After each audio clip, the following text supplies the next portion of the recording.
Hello everybody, welcome back to another video. Today we're going to be looking at Bonaventure and his commentary on the sentences, Book 4, Distinction 8, which is on the Eucharist, namely the form and the signification of the Eucharist. So Bonaventure is like a real step into the scholastic era now. He's a contemporary of Aquinas. He wrote a lot of works on like predestination, on the Trinity, stuff like that. And yeah, here's his thing on the Eucharist, because as I said in my Peter Lombard video, everybody commented on the sentences, and here's Bonaventure's commentary. This is now getting very technical, so you guys buckle up. Question number 1. A prefigurement.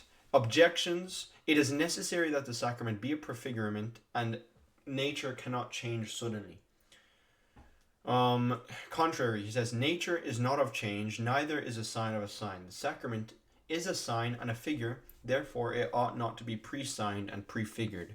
Yeah, these are stupid arguments saying that the Eucharist cannot be prefigured, and the response is just simply like, it was obviously prefigured. Like, someone who doesn't think it's prefigured is an idiot.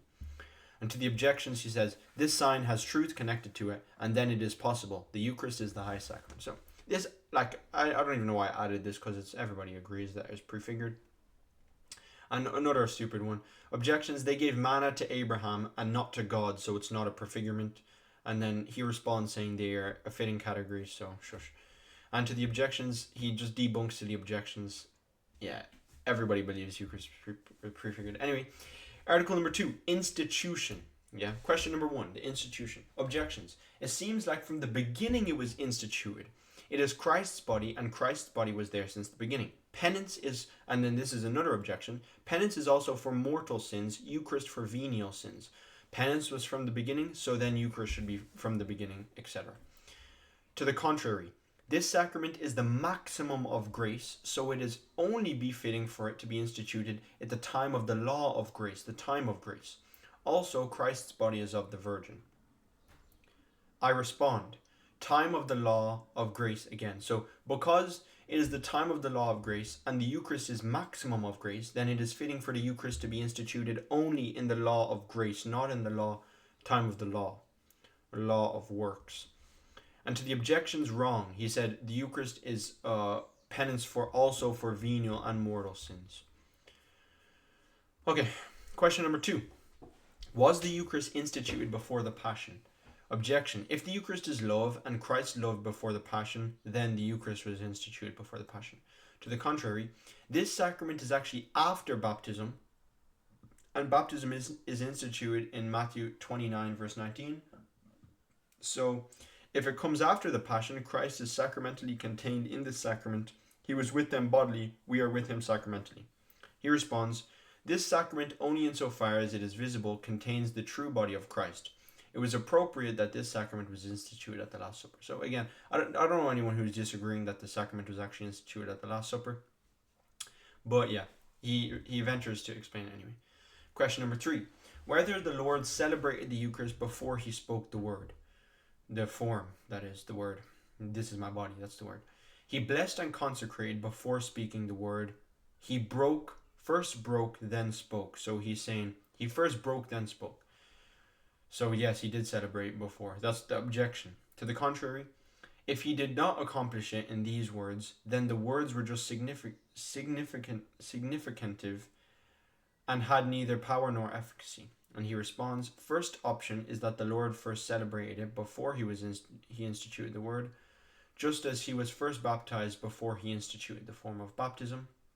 Second opinion is that the Lord celebrated it at the same time as he uttered the word, because he uttered it twice. The first secretly as he accomplished it, the second openly making it known the form instituted.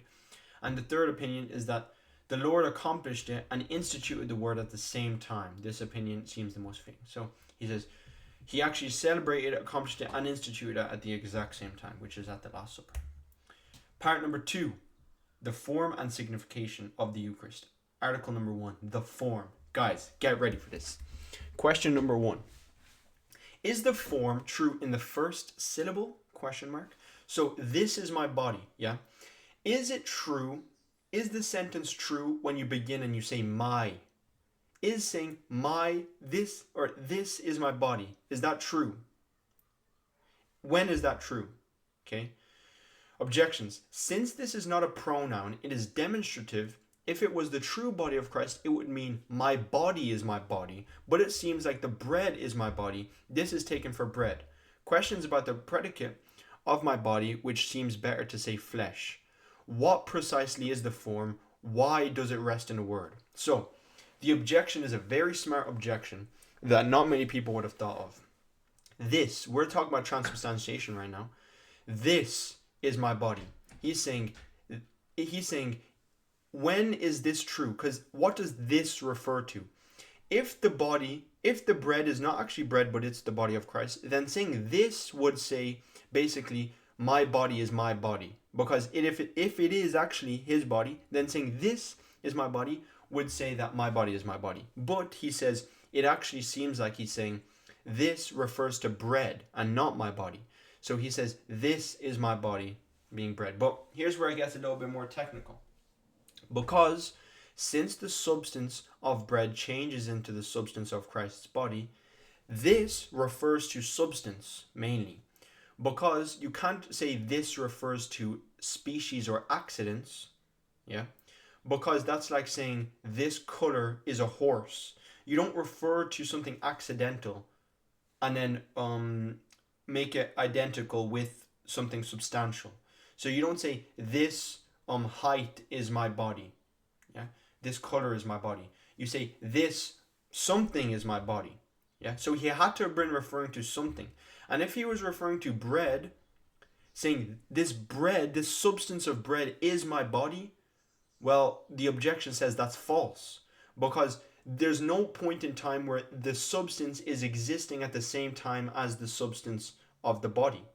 He says, as soon as the substance of the bread goes according to transubstantiation, the substance of the body now takes its place. So, saying this substance of bread is the substance of my body, if we're referring to is as an identifier, saying this substance of my body is identical to this substance, that's false according to transubstantiation. But it all depends on how you use the word is. So in the Reformed position, is just a figurative thing. This is, it signifies my body. This bread, referring to the substance of the bread, signifies my body. Is doesn't mean is in any identifying way. It just means signifies. In the Lutheran position, this substance of bread is with the substance of Christ's body, because they would say it's wrong as well to make it identical, because the substance of bread is never identical to the substance of my body, but rather it's like, here is my body, because it's existing with the bread, with the substance of bread. So let me keep going. With that in mind, yeah, that might have been a bit confusing, but with that in mind, let's go. I respond. Statements can be true for the moment in which it was spoken, but this is for the moment for which it was spoken. It is neither the bread or the body of Christ. If it is the bread at no time, is the expression true. If the body of Christ, it is true at every moment. How can the word, this is my body, be true, given they are spoken while the bread is still bread?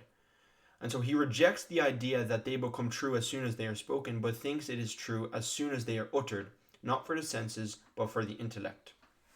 Okay. He rejects the idea that they become true as soon as they are spoken, but thinks it is true as soon as they are uttered. So he starts questioning now, when I'm saying this is my body, at what point is that statement true? Before I say it, is it true? Well, it's not even said. The first syllable, saying this, is that true? Saying this, if the point of conversion is at the first syllable, which is this, well, then now he's referring to the bread, to this. Now the predicate is the body. So now he's saying this body is my body, which is a nothing statement, a useless statement. So he says that's not true. It is the point of conversion at the is. Is he saying this, referring to the substance of bread, is, and then it converts my body? Yeah, maybe. Is it at the end? Maybe. Let's see. Continued. This is my body, he says, actually means this thing signifies my body and will be changed into it by divine power. So he understood that in a very strict sense, saying this is my body does not fit with transubstantiation. It doesn't. He says, rather, it's more correct to say this signifies my body and will be changed into it by divine power. So they have a signifying power and effective power. The words "this bread," insofar as it is to be converted into Christ's body, "is my body," rather than "this bread is my body," it cannot refer to accidents because they don't have proper subject of predication and no substantial existence. And as I said, it would be like saying horse is a color.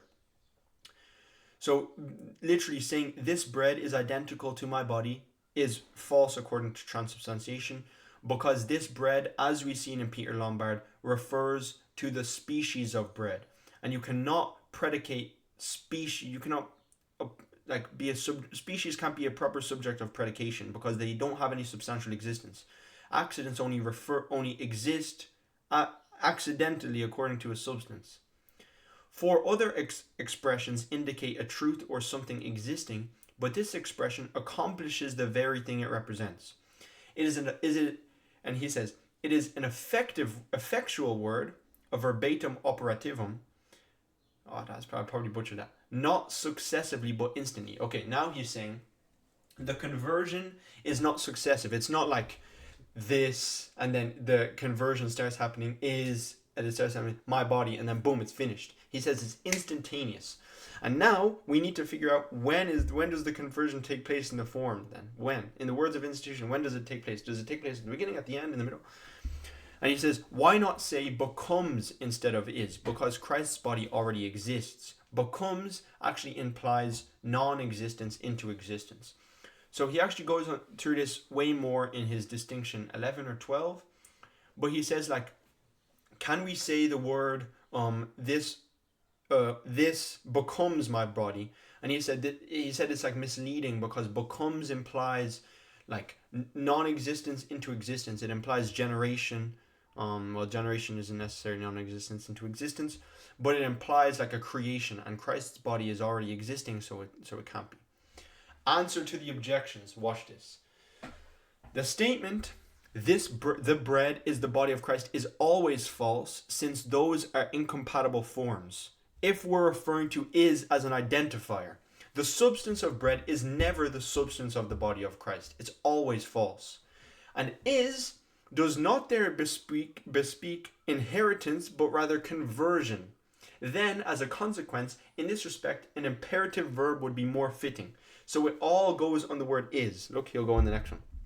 Therefore, the word is in this prayer does not signify identity or similarity, but that this is the body. That is, at the speaking of this word, the totality of bread is converted into the body. He said this can only be said by a priest, and the verb is refers not to identity but conversion. The prayer not only is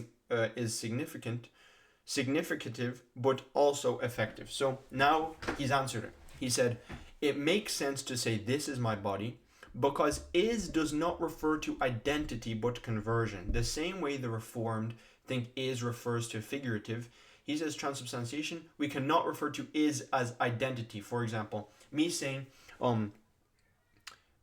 this is something would be wrong, but he says it's better to say in a sense of conversion, and I'll explain in a sense of conversion. For example, the man is a free man refers to identity. Yeah, if somebody was in prison and he became a free man, saying the man is a free man refers to identity, but saying the prisoner is a free man refers to conversion. Because think about it, how can a prisoner be a free man? Those are two incompatible forms. Yeah. But saying the prisoner is a free man, because I'm referring to the conversion. The prisoner was once a prisoner, but he is now a free man. But it's still logically coherent. Yeah, let me keep going. Question 2. The form of wine, he says, this is the chalice of my blood, but this appears not to be the form because Peter Lombard says the form is this is my blood. So now he's questioning what is the form of the...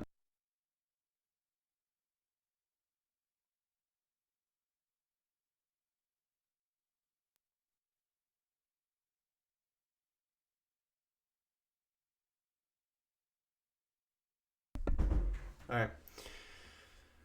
Since nothing should be included in the form unless it pertains to the essence of the sacrament, the chalice does not belong to the matter, nor the form, so it should not be part of the form. These are objections to saying this is the chalice of my blood.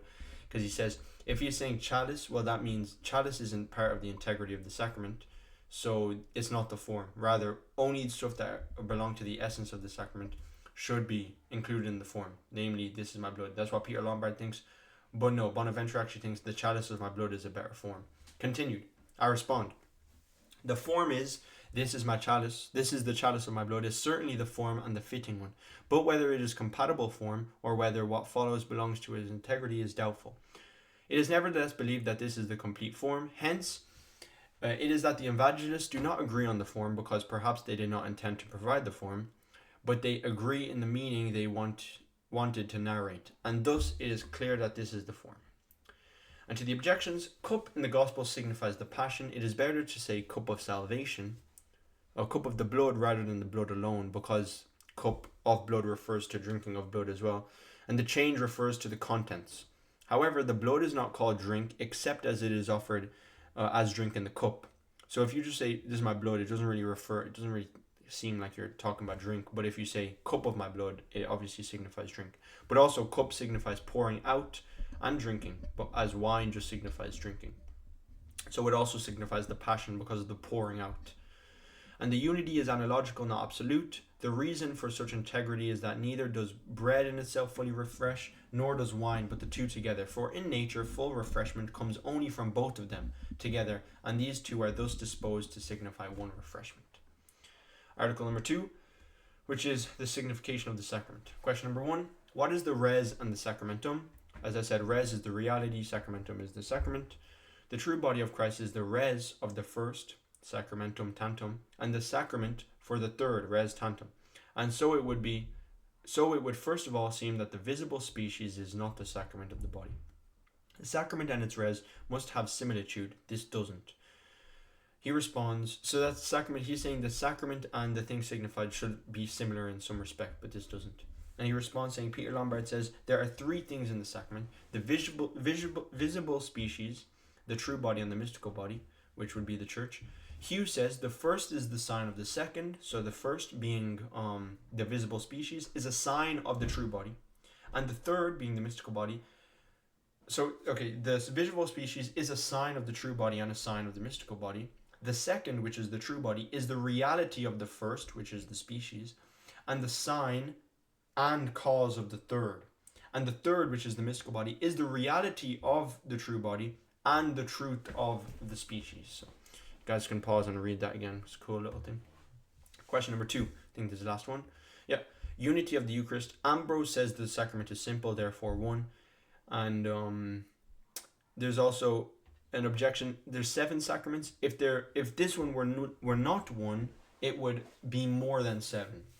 And to the contrary, things signified is that sacrament are several. So as we just said, the body, the sacrament, the rest, the mystical body.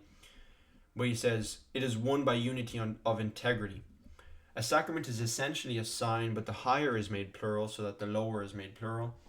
And the Eucharist, there are several signs by reason of species, but one thing is signified, and hence one sacrament. And he responds, the unity of sacrament is not a simple unity. Rather, because it consists of a word and element, rather the unity of the sacrament is a unity of integrity. Self-explanatory there, how the sacrament is one. Boom, that's it on distinction number 8. Very cool. The form of bread, he questions the exact form. This is my bread. What does this refer to? Does it refer to substance of bread, accidents, form of bread? Does it refer to the substance of his body, the substance of bread? What does it refer to? When does the change take place? Does it take place while he's saying the thing? Successively, instantaneously? If it's instantaneous, where in the thing does it take place? But he finally affirms that it takes place at the end of the form, because is a verb of conversion. It's not, it doesn't signify identity. And then the form of wine, same thing. He says, this is this chalice of my blood, which is the form. Unity of the sacrament, his institution and celebration of the sacrament. I think this is the most in-depth thing I've ever seen on the form, which is extremely cool, and how the transubstantiation guys justify the use of this is my body if this never has identity with my body. But it's a matter of conversion. Okay, thank you guys very much for watching. This is Bonaventure, this commentary on sentences, book 4, distinction 8. And I appreciate you guys for watching. Comment. This is kind of a long video, but thank you guys. See you.